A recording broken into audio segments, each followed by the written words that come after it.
সকল শিক্ষার্থীকে স্বাগত জানিয়ে শুরু করছি ম্যাথ ক্লাস। আজকে আমি ম্যাথ ক্লাসে পঞ্চম শ্রেণীর গণিতের অনুশীলনী 11 খ পৃষ্ঠ নম্বর হচ্ছে 131, প্রশ্ন নম্বর 5। দেখো এই অঙ্কটি কিভাবে সমাধান করতে হয়।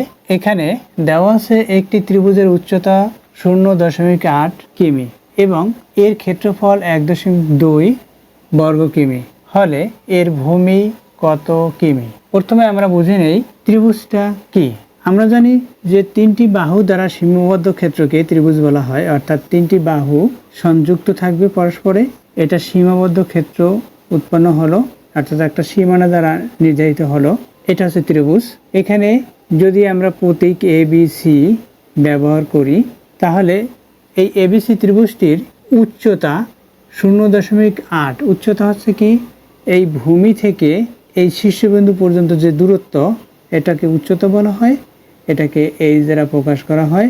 এটা যদি 0.8 কিমি অর্থাৎ 8 কিলোমিটার হয়, 0.8 কিলোমিটার উচ্চতা, এবং এর ক্ষেত্রফল অর্থাৎ এই যে ABC এর মধ্যে এই যে যতটুকু স্থান বা জায়গা আছে এটাকে ক্ষেত্রফল বলা হয়। এখানে 1.2 বর্গ কিমি হচ্ছে ক্ষেত্রফল।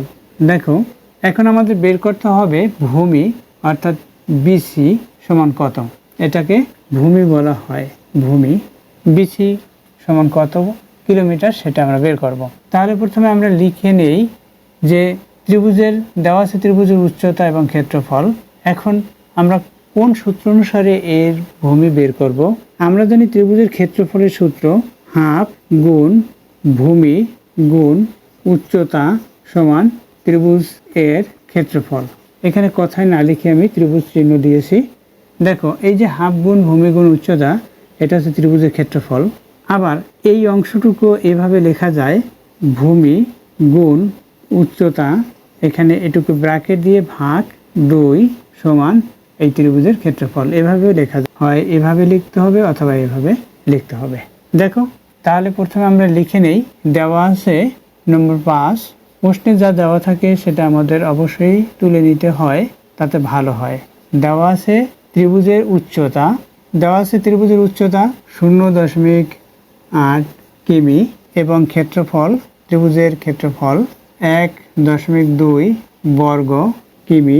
বের করতে হবে ত্রিভুজের ভূমি, বের করতে হবে কি ত্রিভুজের ভূমি, ভূমি ইকুয়াল কত সেটা আমরা বের করব। তাহলে লিখি, আমরা জানি ত্রিভুজের ক্ষেত্রফল, যেহেতু এখানে ক্ষেত্রফল দেওয়া আছে সুতরাং ত্রিভুজের ক্ষেত্রফল না লিখে প্রথমে আমরা হাফ গুণ ভূমি গুণ উচ্চতা এভাবে লিখে সমান ত্রিভুজের ক্ষেত্রফল লিখব। অথবা আমরা এভাবে লিখতে পারি, আমরা জানি ত্রিভুজের ক্ষেত্রফল, আমি এখানে সংক্ষিপ্তভাবে ত্রিভুজ কথা না লিখে ত্রিভুজ একে দেখিয়ে দিলাম, ত্রিভুজ এর ক্ষেত্রফল এভাবে লিখে ক্ষেত্রফল সমান হাফ অর্থাৎ 1/2 গুণ ভূমি, ভূমিতে ভূ লিখি শুধুমাত্র, গুণ উচ্চতা, উচ্চতায় ও লিখি শুধুমাত্র। দেখো এই যে সূত্র এটা অনুসারে আমরা লিখতে পারি, কিন্তু এই যে ভূমি গুণ উচ্চতা অর্থাৎ আমরা যেহেতু ভূমি বের করব তাহলে ভূমির অংশটুকু আমরা বাম দিকে রাখবো, তাই আমরা এইভাবে লিখব। তাহলে লিখি, আমরা জানি হাফ গুণ ভূমি গুণ উচ্চতা সমান ত্রিভুজের ক্ষেত্রফল, ত্রিভুজের ক্ষেত্রফল বা লিখি। এর কারণ হচ্ছে এই যে সমান চিহ্ন, আবার প্রথম সমান চিহ্ন ব্যবহার করা যায় না, তাই বা লিখতে হয়। বা হচ্ছে অথবা এর সংক্ষিপ্ত রূপ। দেখো এই অথবা লিখলাম, এই অথবার সংক্ষিপ্ত রূপ হচ্ছে বা। আমরা এই বা শুধুমাত্র এখানে লিখি, অথবা অরও লিখতে পারি। দেখো তাহলে এখানে আমরা মান বসাবো, এখানে কি দেওয়া আছে, উচ্চতা দেওয়া আছে, তাহলে আমরা এভাবে লিখতে পারি হাফ গুণ ভূমি গুণ উচ্চতা কত দেওয়া 0.8 কিলোমিটার। আমরা এই যে রাশি যে কিলোমিটার দেওয়া আছে এটা লিখবো না, প্রয়োজন নেই, আমরা শুধুমাত্র উত্তরে রাশিটা লিখে দেব। ত্রিভুজের ক্ষেত্রফল কত দেওয়া আছে সেটা লিখি 1.2 বর্গ কিমি, লিখবো না, এটাই লিখি।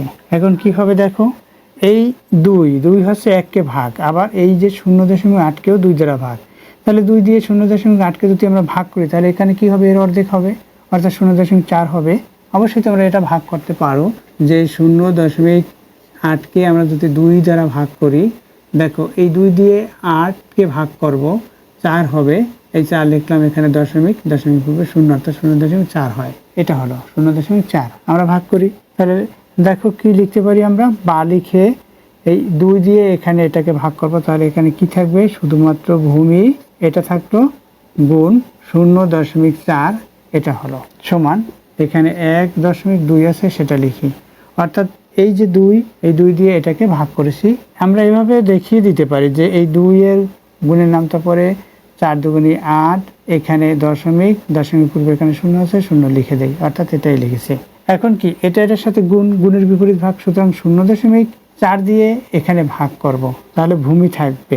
অর্থাৎ এই ভূমি বের করতে হলে 0.4 এটাকে বাদ দিতে হবে। বাদ দিতে হলে কি করতে হবে, এখানে লিখবো না, অর্থাৎ এখানে ভাগ করে দেব, হয় ভাগ চিহ্ন দিয়ে দেখিয়ে দেব এই 0.4 লিখে, অথবা আমরা বাই দিয়ে 0.4 লিখব। এই যে গুণ আছে, গুণের বিপরীত আছে ভাগ, তাই ভাগ হয়। অর্থাৎ এখানে কি হবে, এখানে এই ভূমি লিখলাম, ভূমি সমান এখানে 1.2 ভাগ চিহ্ন 0.4, এটা হলো। এই ভাগ চিহ্নটা আমরা এভাবেও লিখতে পারি, দেখো 1.2 লিখে, অর্থাৎ এই বাই চিহ্নটাই সমান বরাবর এর মাঝখানে বরাবর এই বাই চিহ্নটা দিয়ে এভাবে আমরা 0.4 এভাবে লিখতে পারি। এটা একই কথা। এখন 1.2কে 0.4 দ্বারা ভাগ করব, কি হবে দেখো, যে কোনো একটি আমরা লিখতে পারি। দেখো প্রথমে যেটা লিখেছি সেটাই আমরা রেখে দিই। দেখো তাহলে কি হবে, বা এখানে ভূমি আছে লেফট সাইডে, অর্থাৎ বাম পক্ষে ভূমি লেখা, ভূমি লিখলাম, এরপর সমান চিহ্ন, এবার 1.2, দেখো দশমিক বিন্দুর ডানে শুধুমাত্র একটি অঙ্ক আছে, সুতরাং এই দশমিক বিন্দু উঠাতে হলে কি করতে হবে, এই দশমিক বিন্দুর পরিবর্তে 1 লিখলাম, অর্থাৎ উঠিয়ে দিয়ে 1 লিখলাম, দশমিকের ডানে একটি অঙ্ক, সুতরাং একটি 0 লিখলাম, অর্থাৎ এখানে দশমিক উঠে যায়, অর্থাৎ কত হবে, 12 হবে। এরপর কি ভাগ চিহ্ন, তদ্রূপ দেখো এখানে কত হলো, এখানে 0.4 হয়, দশমিক উঠিয়ে দিলে দশমিকের পরিবর্তে 1 লিখলাম, দশমিকের ডানে একটি অঙ্ক, তাই একটি 0 লিখলাম, অর্থাৎ 10। যখন 10 লিখেছি তখন এই দশমিক উঠে যায়, তাহলে লবে কি হয়, 0.4 হয়, 0.4 এবং 4 একই কথা, সুতরাং শুধুমাত্র 4 লিখলাম, এখানে ভাগ চিহ্ন আছে, ভাগ চিহ্ন দিয়ে এটা লিখলাম। এখন কি হবে, এই ভাগটাকে গুণ দিব, অর্থাৎ এখানে লেফট সাইডে শুধুমাত্র ওই ভূমি থাকলো, এই ভাগটাকে গুণ দেবো, তাহলে কি হবে, এখানে 12 লিখলাম, বাই এখানে 10, ভাগটাকে গুণ দেই, তাহলে এটা বিপরীতকরণ বা ব্যস্তকরণ হবে। এর মানে হচ্ছে ব্যস্তকরণ, লবটাকে হর করা এবং হরটা লব হবে, এটাকে ব্যস্তকরণ বা বিপরীতকরণ বলা হয়।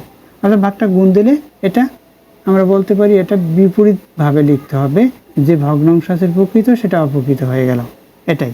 এখন এই 10 দিয়ে আমরা এই 10কে ভাগ করতে পারি, আবার এই 4 দিয়ে 12কে ভাগ করতে পারি, 4 দিয়ে 12কে ভাগ করলে 3 হবে, 10 দিয়ে 10কে ভাগ করলে 1 হবে। এখানেও আবার 1, এখানে 1 আমরা লিখতে পারি, না লিখলেও হয়, কারণ 1-এর সাথে 1 গুণ করলে একই হবে। 1 দিয়ে উপরের লব 3 হয়, গুণ করলে এই 3-এর সাথে 1 গুণ করলে 3 হয়, 3কে যদি ভাগ দেই তাহলে 3ই হবে, অর্থাৎ এখানে শুধুমাত্র 3 হলো। এই 3 এখানে কি ছিল রাশি, কিলোমিটার, তাহলে এখানে কিমি লিখবো, কিমি, এই 3 কিমি হলো, অর্থাৎ এখানে ভূমি হলো এই পি থেকে সি এর দূরত্ব বা দৈর্ঘ্য 3 কিলোমিটার, এটা 3 কিলোমিটার, এটা হচ্ছে উত্তর, এটা উত্তর। তাহলে আমরা কি লিখব, অতএব ত্রিভুজের ভূমি, এখানে এর ভূমি কত কিলোমিটার, তাহলে লিখি অতএব ত্রিভুজের ভূমি 3 কিলোমিটার, কিমি লিখে রাখি শুধুমাত্র, তাহলে উত্তর কি, উত্তর 3 কিমি। আশা করি বুঝতে পেরেছো এই অঙ্কটি কিভাবে করতে হয়। দেখো এখানে শুধুমাত্র এই সূত্রটি যদি জানা থাকে তাহলে এই অঙ্কগুলো করা সম্ভব। অনেক সময় ভূমির পরিবর্তে উচ্চতাও বের করতে বলে, তখন সেখানে ভূমি দেওয়া থাকবে, উচ্চতা দেওয়া থাকবে না। আবার ক্ষেত্রফল যদি বের করতে বলে তাহলে ভূমি এবং উচ্চতা দেওয়া থাকবে, ক্ষেত্রফল বের করতে হলে ভূমি এবং উচ্চতা দেওয়া থাকবে, তাহলে ভূমির সাথে উচ্চতা গুণ করে এখানে 2 দ্বারা ভাগ দিলেও আমরা এর ক্ষেত্রফল নির্ণয় করতে পারবো। এভাবে অঙ্কগুলো সাধারণত, যেহেতু এখানে 3টি পদ, ভূমি, উচ্চতা এবং ক্ষেত্রফল, এই 3টি পদে যে কোনো 2টি দেওয়া থাকবে, অন্যটি দেওয়া থাকবে না, তাহলে আমরা এই অঙ্কগুলো করতে পারবো যে কোনো 2টি, অর্থাৎ ভূমি উচ্চতা দেওয়া থাকলে ক্ষেত্রফল বের করতে হবে, আবার উচ্চতা ক্ষেত্রফল এখানে দেওয়া আছে, ভূমি বের হলো, তাহলে ভূমি এবং ক্ষেত্রফল দেওয়া থাকলে উচ্চতা বের হবে। এই একইভাবে ভাগ দিয়ে বের করতে হবে, এখানে দেওয়া আছে উচ্চতা, তাই ভূমি বের হলো। আশা করছি বুঝতে পেরেছো কিভাবে এই অঙ্ক করতে হয়।